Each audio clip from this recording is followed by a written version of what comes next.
So anyway, but it's great to meet you. Thank you for taking a minute out today.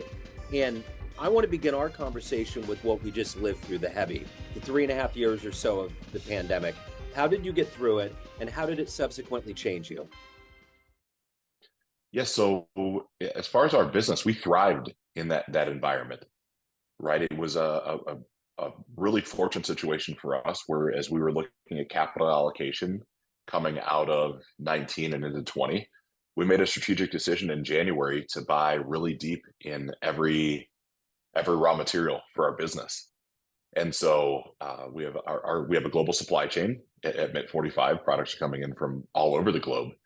And so inventory was landing just as the pandemic was really clamping down, which provided us a very unique opportunity to not only keep everyone employed, but also capture quite a bit of market share. I mean, our company grew by 100 and I think 8% or so Wow. in 2020, in 2021, and then 21 to 22 was another 70 or 80% during that time period, where we we offered every employee the ability at that moment in time, right? You don't have to come to work. We want your safety first, right? We followed proper distancing, proper protocols, all of those things, of course. We're simultaneously saying this is a pretty unique opportunity to see how much market share we can capture and how much we can help people. Right. Our product is just a consumable good, a little, 15-ounce tincture shot that is comparable to maybe what CBD would have been 5, 6, 7 years ago. No one knows what it is, but it's sold in gas stations and convenience stores and smoke shops across the country. And so it was very interesting. Our products are typically inversely related to the economy. So when spending constricts or times get challenging, people look to, I don't say escape a level of reality, but so different than alcohol, tobacco, things of that nature, not want to be lumped in that category. It was very fortunate for us as a business. And then myself as an owner and the CEO, right? It was I enjoy the new puzzles to solve and right Yeah. the new lessons to learn in those landscapes. Those are a great time. So let's go to the heart of what you do on a daily basis. I'm going to put you in front of a bunch of third graders. It's career day. And one of the kids says, "Hey, what do you do for a living?" How would you answer that child? I would answer to that third grade child that our business manufactures a consumable good called kratom. It comes in these little tiny glass bottles, and if you were to consume a very small amount of it, you'd have energy, focus, and clarity. And if you consume a lot of it, you'd be more relaxed and more sedative. As myself personally, as the CEO of the business, as a third grader, I spend 90% of my time in this magic time machine, 18 to 24 months ahead, trying to navigate a landscape that nobody else can see while simultaneously paying attention to what's going on a day-to-day basis. So I'm jumping back and forth from the future to the current, um, as consistently as a couple times a day. That's one of the best explanations I've heard of a CEO or someone in charge of a business. That's really good because that's what you're doing. It's like a chess match. You have to look 3 moves ahead. You have to figure it out, but you can't lose sight on what's in front of you, because things move fast.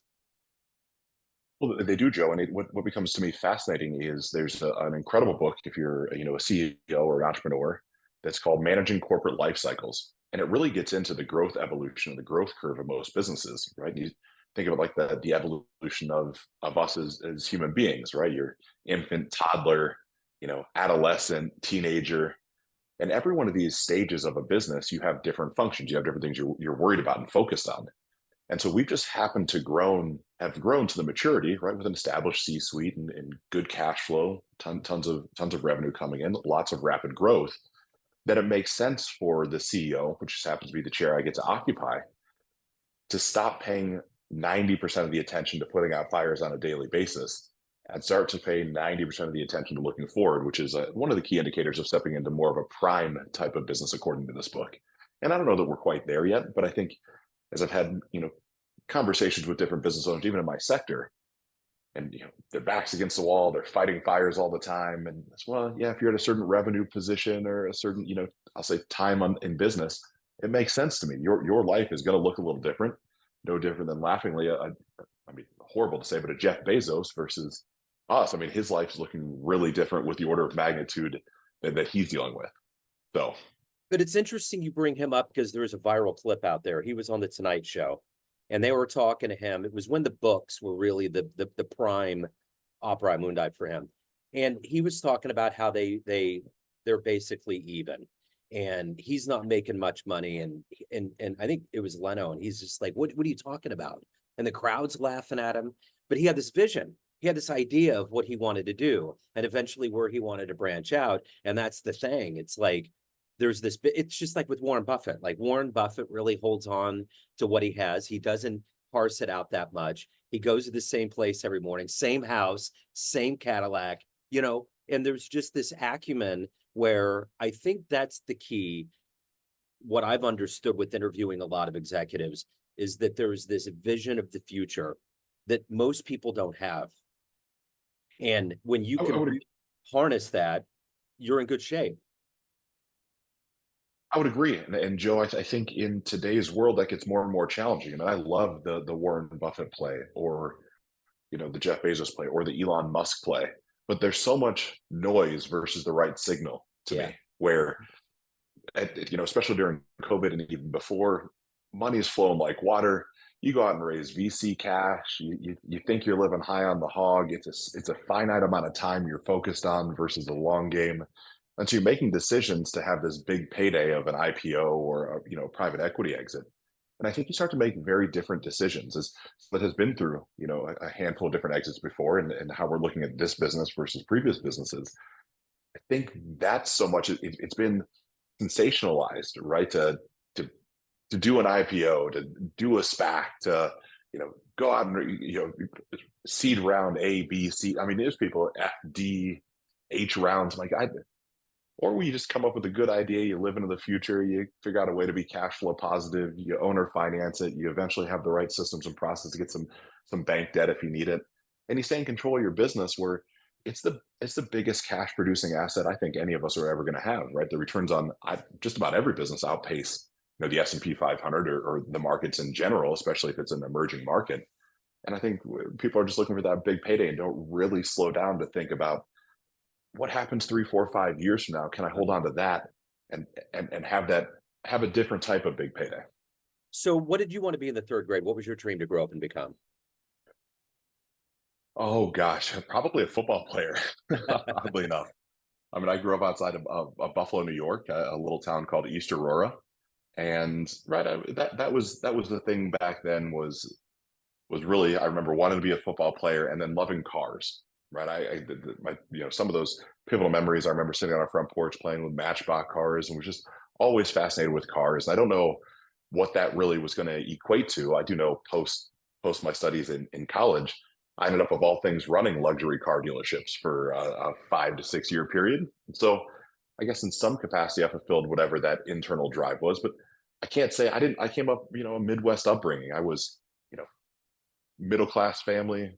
Parents were both employees. They had, maybe they had some entrepreneurial spirit, but they never expressed it. And so I didn't have somebody to model. I didn't know this entrepreneurial thing. I thought CEOs were, this mystical creature. I didn't know that anybody could eventually become a CEO until, gosh, much later. It was probably 25, 26, and I'm the general sales manager of a dealership in Dublin, Ohio. And I'm sitting there seeing the individuals that are coming in, oddly enough, to buy Ferraris, and I'm going through their paperwork, just making sure they're compliant. I'm seeing the titles of these individuals and looking at the size and scope of companies. And this light bulb went off of saying, I still love cars, right? I'm still a car enthusiast at heart. I don't see anybody coming in to buy a Ferrari from our dealership that happens to also be running a dealership. So if I want in that position, I'm going to have to make some sort of structural change and figure out a different path, because you just don't see general sales managers owning luxury cars, which was a driver for a lot of my entrepreneurial journey. Yeah. So what's the best advice you've ever gotten? Best advice I've ever gotten is that you're capable of doing a lot more and achieving a lot more to give yourself credit for. Right, almost all of our limiting factors are the stories we tell ourselves that are almost pre-programmed into us, and we don't even know they're there. Right, it's that great time period from maybe 3 or 4 to 8, 9, 10, depending on how you are, and you're not aware that you're grabbing all this information and creating your own mental models of the world, which in some capacities are incredibly beautiful. Right, they're a great blessing, and in other capacities they put this potential limit on it, right? It's the flies in the jar, Yeah. where they put those flies in that jar. You put a lid on it. You leave them in there for whatever is 8 or 10 minutes. They hit the ceiling enough to know they don't want to jump that high. You take the lid off, and they never jump out of the container. They just stay there. They don't even try to jump any higher. And I Yeah. think so much of that is then we could say, that you're successful as the five people you're closest with. But I think it's preceded by something more. I think it's you have to acknowledge the fact that also, the only consistent life is change. I mean, there's so many little things. You want to hold on to this magic moment in time, and you want the business to be this certain way, or you want your life to be a certain way. And man, live in the moment and experience it and enjoy it for the moment, because it's came and went. There's something else coming around the corner. You just hope it's better than the previous moment. For sure. Who's been a hero for you in your life? Couple of heroes. So the first one that comes to mind, I had a mentor when I was 14, right? This little town called Mansfield, Ohio. I went door to door trying to mow lawns, right? I was, I guess, entrepreneurial back then, but really I just wanted to buy, Tommy Hilfiger cologne and Michael Jordan tennis shoes to go to middle school. And my parents said, "You're crazy. You're gonna have to go out and make money." So, okay, I'll figure out how to make money.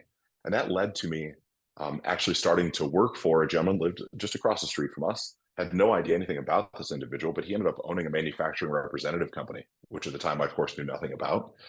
And he basically hired me to take care of his property, to take care of his cars and motorcycles, and right, just be essentially at that point maybe the son he never had, Yeah. perhaps. And I got to work for him from 14 to 20, maybe 21, and the number of lessons that I now look back and can see he was very clearly trying to instill in me that I was so obtuse, I didn't see it, I didn't realize what was going on.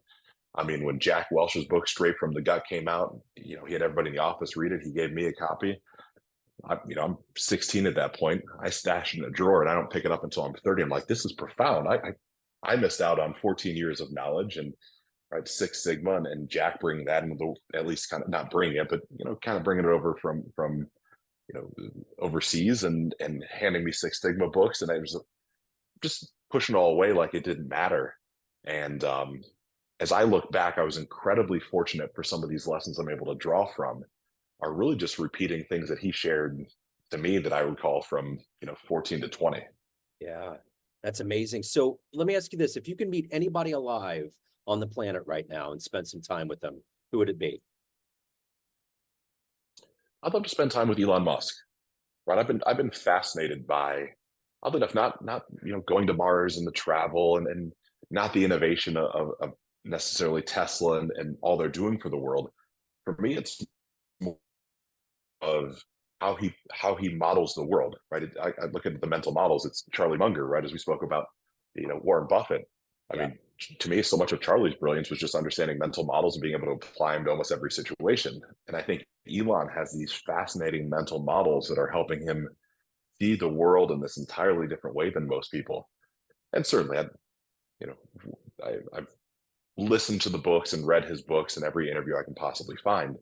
But yet there's this undercurrent to me that is, what makes a man drive as hard as he drives even right now, to still spend nights on the Tesla floor at the Gigafactory, to operate on 3 or 4 hours of sleep when the rest of the world says, prioritize sleep and biohack and eat well. And it really feels like he's just like, to heck with all that. Yeah. I'm running my own playbook and I'm figuring it out myself. And to me, he's at least in our generation, my generation, I think so far he's the individual that's made the largest impact in the world. I mean, just with how he thinks and focuses, and I think that'll continue. And he seems to take the darts in the back pretty well as well, right. He's not short of any controversy and people attacking him, and he's still standing, which I think is incredibly profound. So what is the drive for you? What is it that gets you out of bed every day? You're obviously a leader, you're successful. What is that for you, that the gas in the tank, so to speak, that makes you who you are? Yeah, Joe. So the gas in the tank for me is seeing just how much I'm capable of. Right. I think the worst day in any person's life is having to meet the person they could have become. And I don't ever want to meet the person I could have become. I want to get to whatever the finish line is whenever it comes and say, man, I pushed and I experienced and I cared and I helped as much as I possibly could. And don't get me wrong, having having a level of, I guess we call it wealth or income or how we'd like to view it is certainly impactful. But that shifted for me 3 or 4 years ago, where I get such incredible enjoyment out of having conversation with you, having conversation with a coworker, saying like, what is it that you want to achieve? And then can I help you achieve that? And not have some, it's not false humility. It's saying, like, I just love that. And even if there wasn't an income associated with that, just the biggest success is the most excitement that I've had. A really, really short story. When I first came into Mid 45, I came in as a consultant in 2019 and was talking to one of the founders at that moment in time and just getting to know him. He shared this great story about he had a Persian mentor that tossed him the keys to a two-door Bentley and had him drive it around Salt Lake. And he just loved this Bentley.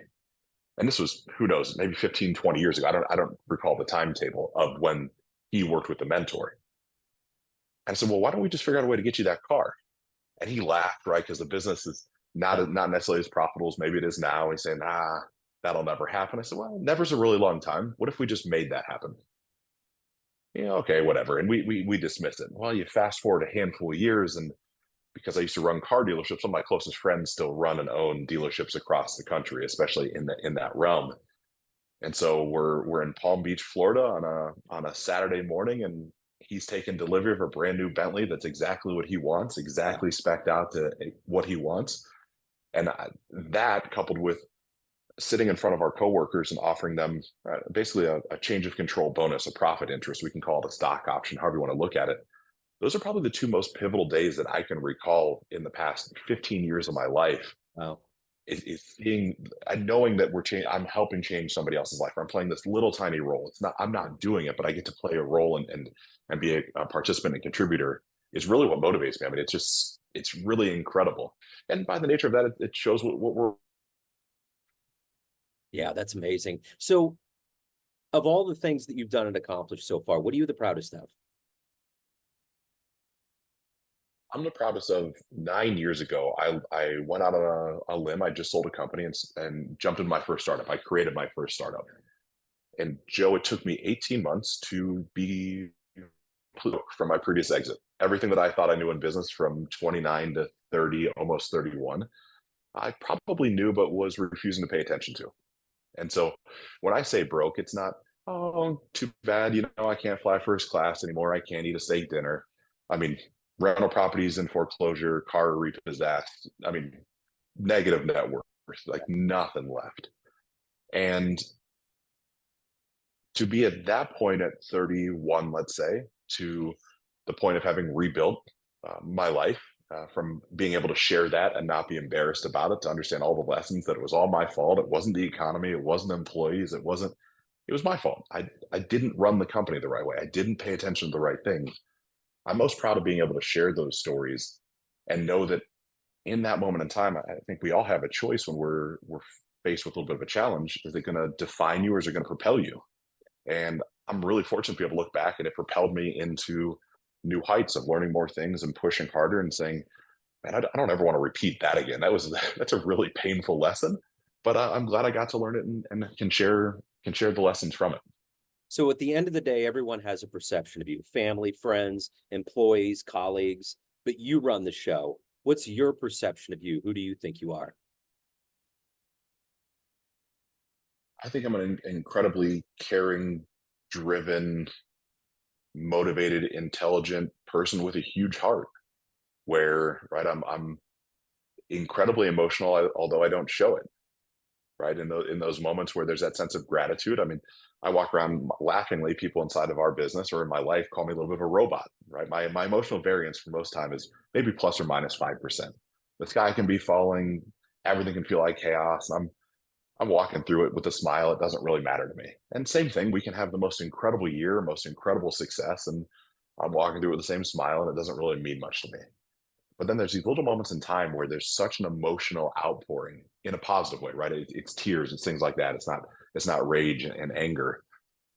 And that's really what I look at myself to be, is this emotional person that just feels for people, feels for, not only coworkers and friends and family, but just generally cares about human beings to the best of my ability right now. And I think that defines who I am. It's like I consistently ask myself, how can I leave someone better than I found them? And that doesn't have to be It can be at a gas station, right? Spend an extra 30 seconds talking to the attendant that I'm buying the bottle of water instead of, being on my phone and looking around. It's the littlest thing, like, how's your day? And smiling. I think we're losing that as a society. I want to be known for that when it's all said and done, is that, like, yeah, not So not false, not overt, right? Just sure. caring. Yeah, absolutely. So as we're obviously touched on being a Bills fan, wanting to be a football player, if you could get into a time machine and go back in time and see one game with your own eyes, where are you going? Oh, so I would go back. I'd love to say one of the Super Bowl games where the Bills lost, but I already know how those ended up. So I Yeah. think there was I don't remember the year, but it was when the Bills and the Oilers were playing. The Bills were down by, we'll say, 3 or 4 touchdowns. Jim Kelly had just gotten injured. Frank Reich comes in, and it's the first round of the playoffs or second round, and as a fan, even as a young man, it's over, right? There's no point. And seeing them come back and not only triumph in that game, but make it to the Super Bowl, and of course lose 4 times in a row. So I don't know if that was the first or second time they lost. I would want to watch that game. I think Yeah. that's just such an incredible experience. Yeah, absolutely. Well, I will tell you this as a Kansas City fan, the Bills have paid their dues. I was explaining this to my son the other day because he doesn't really understand the history of the misery and the woe. Because I remember that Giants game where the field goal. Yeah. See, Scott Norwood, 3 feet man, to the right. see, that's the thing. That's PTSD right there. So good luck in the run. And before we get out, I want to get the good business out there. If anyone wants to learn more about you, reach out, anything about your world, where do they go? Really simple, Joan. Thank you so much for your time. It's just RyanNiddel.com, RyanNiddel.com. What I'm up to, what I'm doing, every social media handle, there's not some sort of fancy monetization. I truly believe in giving back. So what I'm up to, the lessons that I'm learning, there's newsletters, there's social media content that it's just, here's what I'm up to, here's a lesson I learned. Maybe it helps you, maybe it doesn't. I think if we all did that, we'd all get a lot further and the world would be a little bit of a happier place. Wonderful, man. I love your energy. I love your vision. Thank you, Ryan, for your time today, and have a great 2024. Great. Thank you, Joe. Thank you, sir. Take care.